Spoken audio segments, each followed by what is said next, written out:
Emily Wren dreamt. Blackwood House loomed, a spectre in the moonlight. Its windows were eyes, watching, waiting. Always there was Alice. Her laughter echoed in the decaying halls, a haunting melody. Emily would wake, heart pounding, the dream clinging like cobwebs.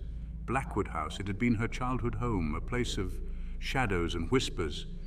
Now it was hers again, her inheritance, a chilling legacy left by a mother she barely knew. The letter from the solicitor was brief, businesslike. It spoke of wills and estates, but Emily heard the unspoken message. Blackwood House beckoned. It tugged at her soul, a macabre homecoming. She had tried to forget, to erase the memories of that stifling house, of Alice, of the darkness that clung to everything. But some things refused to be buried. They fester, waiting for the right moment to resurface. Blackwood House was waiting, and Emily, unable to resist the pull any longer, was going home.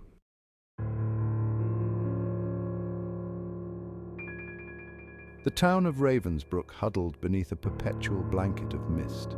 It clung to the rooftops, swirled around the ankles of the few souls who dared venture out. Emily had always thought the mist held secrets, that it whispered tales of the town's dark history. As a child, she imagined it concealed watchful eyes, ancient and hungry.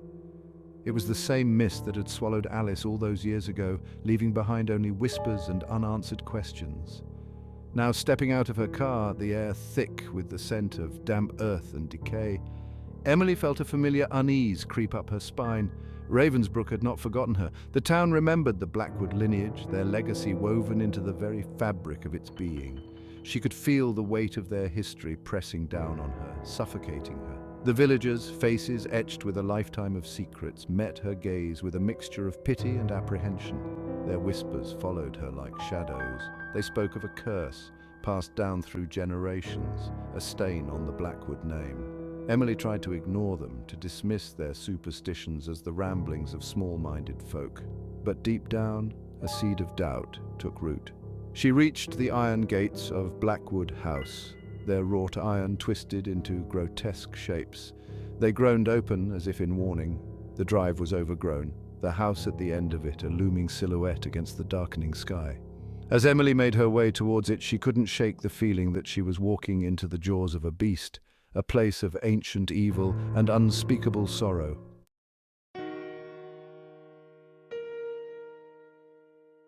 The oak door creaked open, releasing a musty gust that whispered of forgotten things. Dust swirled in the faint light that pierced the grimy windows, dancing on the threadbare furniture.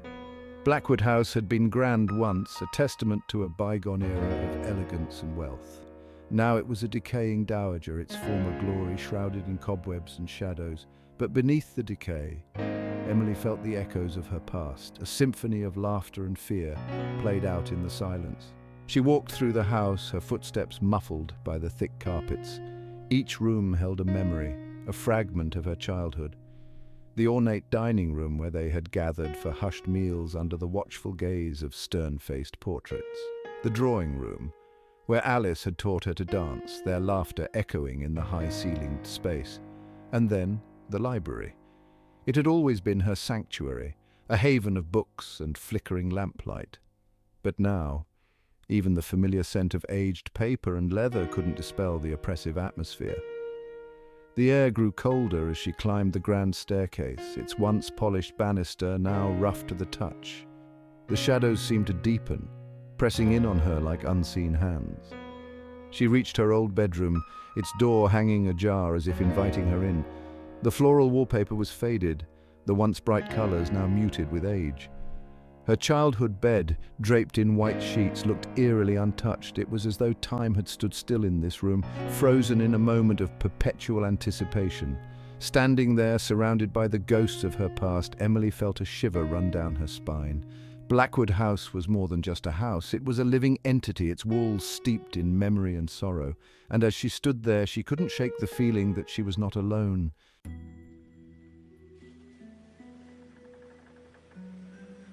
Nightfall brought an unsettling chill to Blackwood House. The wind howled outside, rattling the windows and sending shivers down Emily's spine. Sitting in the dimly lit library, she tried to lose herself in a book, to ignore the unsettling noises that seemed to emanate from the very walls themselves. A floorboard creaked somewhere in the depths of the house, followed by the distinct sound of footsteps. Slow, deliberate footsteps that seemed to be getting closer. She told herself it was just the house settling, the wind playing tricks on her nerves. But deep down, a primal fear stirred within her. The whispers started subtly, soft murmurs that she couldn't quite make out. They seemed to come from everywhere and nowhere at once, weaving themselves into the fabric of the house. As the night wore on, they grew louder, more insistent, until Emily could feel her blood run cold. She tried to rationalize the sounds, to attribute them to the house's age and disrepair, but the logical part of her brain was drowned out by the rising tide of fear. She could feel a presence in the room with her, something unseen but undeniably there. It was watching her. She knew it. Its cold, malevolent gaze sent chills crawling across her skin. Closing her book with a snap, Emily couldn't take it anymore. She needed to see, to prove to herself that it was just her imagination running wild. Grabbing a candlestick, its flame casting dancing shadows on the walls, she cautiously made her way out of the library and into the hallway. The whispers followed her, slithering through the darkness like venomous snakes. Blackwood House was alive, and it was whispering its secrets to her.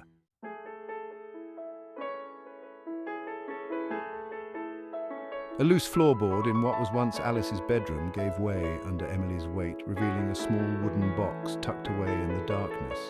Inside, nestled amongst dried flowers and faded ribbons, lay a leather-bound diary. Its pages, brittle with age, were filled with Alice's familiar handwriting. Emily's heart ached with a familiar pang of loss. Alice, her childhood confidant, her partner in crime, had been gone for far too long. As Emily began to read, the words transported her back to their childhood, to sun-drenched days spent exploring the grounds of Blackwood House and whispering secrets under the ancient oak tree. But as she delved deeper into the diary's pages, a different picture began to emerge. Alice's entries grew darker, filled with a growing sense of dread and paranoia. She wrote of strange occurrences, of unseen presences, and a growing feeling that the house itself was watching her. One entry in particular sent chills down Emily's spine. Alice wrote of an old legend whispered amongst the townsfolk of a malevolent entity bound to Blackwood House, a being of immense power and cruelty that demanded sacrifice, a blood price for its continued imprisonment. Alice believed the entity was real, that it was responsible for the misfortunes that had plagued her family for generations.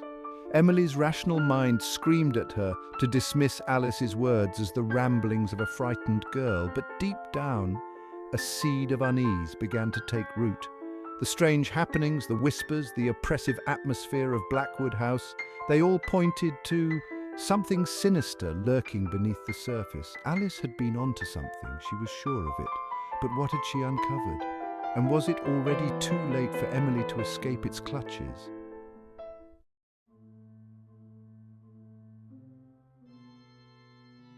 The diary shook in Emily's trembling hand. Alice's final entry, scrawled in hurried, desperate strokes, ended abruptly, leaving a chilling silence in its wake.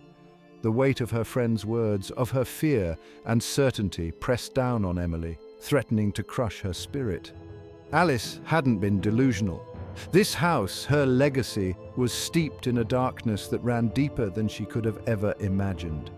Driven by a mixture of fear and morbid curiosity, Emily sought out the local historian, a wizened old woman who lived in a cottage on the outskirts of Ravensbrook. The woman, her eyes clouded with a lifetime of witnessing the town's tragedies, confirmed what Emily had already begun to suspect. Blackwood House was indeed cursed, bound to a malevolent entity by a pact made centuries ago, a pact sealed in blood. The tale the old woman wove was one of betrayal and vengeance. It spoke of Lucinda Blackwood, a woman scorned, accused of witchcraft, and ultimately condemned to death by the very people she had sought to protect. With her dying breath, Lucinda had cursed the Blackwood lineage, binding a malevolent entity to their ancestral home. A creature that would forever haunt its halls, demanding a blood sacrifice to sate its hunger. The historian's words echoed in Emily's ears long after she left the cottage. Blackwood House, her sanctuary, had become a prison, a gilded cage housing an unspeakable evil. And she, the last of the Blackwood line, was trapped inside. The air around her felt heavy, the weight of generations of secrets pressing down on her like a physical burden. Alice's fate, Emily now realized, was inextricably linked to her own. She had inherited not just a house, but a destiny that promised only darkness and despair.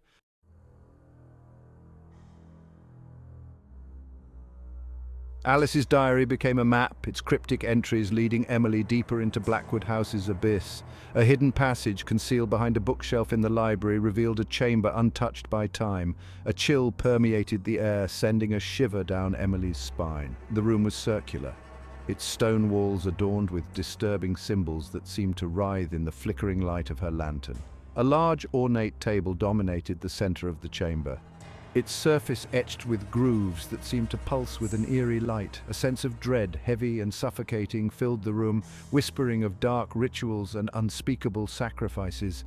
Emily ran her hand along the table's surface, its coldness seeping into her bones. She could almost feel the echoes of the past, the desperation, the fear, the agony that had seeped into the very stone.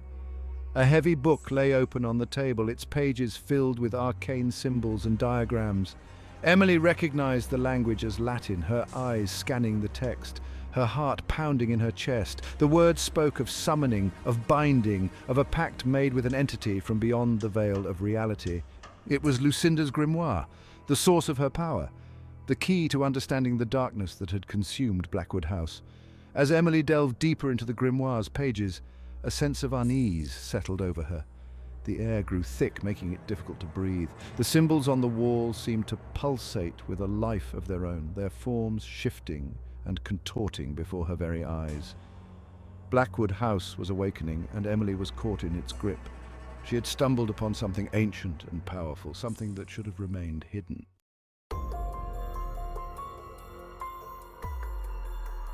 A cold draft swept through the chamber, extinguishing Emily's lantern and plunging her into darkness. Panic welled up inside her, her heart pounding against her ribs like a captive bird. She fumbled for her lighter, her fingers trembling as she struggled to strike a flame. Finally, a spark ignited, casting a feeble light that danced across the chamber walls. But the symbols were no longer static. They writhed and pulsed with a malevolent energy, their forms twisting into grotesque parodies of life. And then Emily saw her, Lucinda Blackwood. Her image, formed from the shadows themselves, coalesced above the ritual table. Her eyes, burning with a cold fire, fixed on Emily with a mixture of rage and sorrow.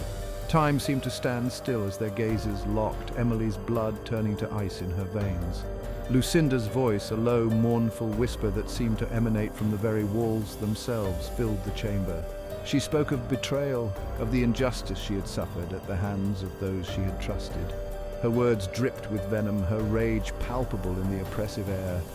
Emily could feel the weight of Lucinda's anger, the centuries of bitterness and resentment that fueled her spectral form.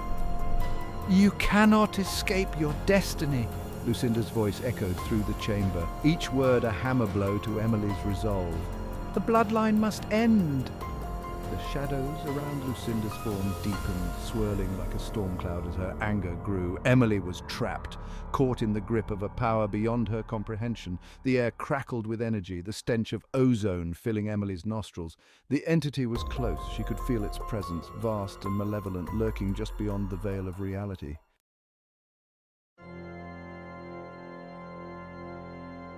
Lucinda's spectral hand shot out, its ethereal fingers wrapping around Emily's throat.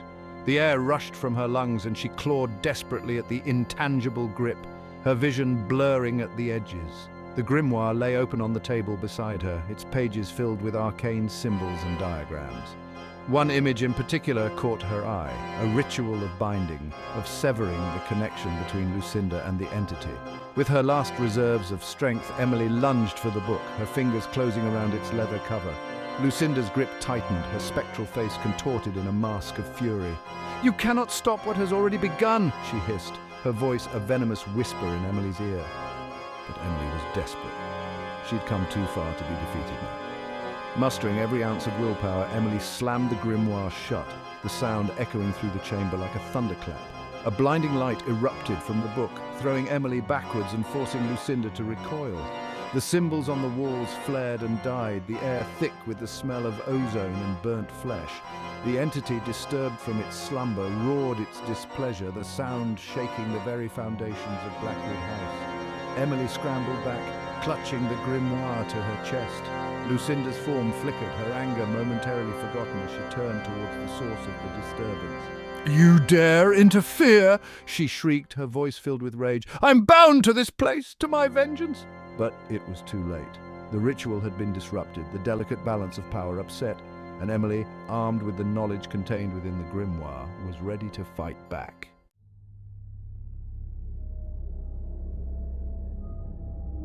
The air crackled with energy as the entity, summoned by Lucinda's rage and fueled by centuries of sacrifice, began to manifest in the center of the chamber. Its form was ever-shifting, a grotesque amalgamation of shadow and light, teeth and claws. It pulsed with raw power, its presence warping the very fabric of reality. The stench of decay and death filled the air, choking Emily with its foulness.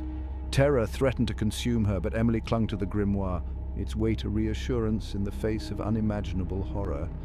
The symbols on its pages seemed to burn into her very soul, their meaning becoming clear in the face of oblivion. She understood now the true cost of Lucinda's pact, the price that had been paid and the price that would continue to be paid if the entity was not stopped. "You cannot defeat me," Lucinda's voice echoed through the chamber, laced with both fury and fear.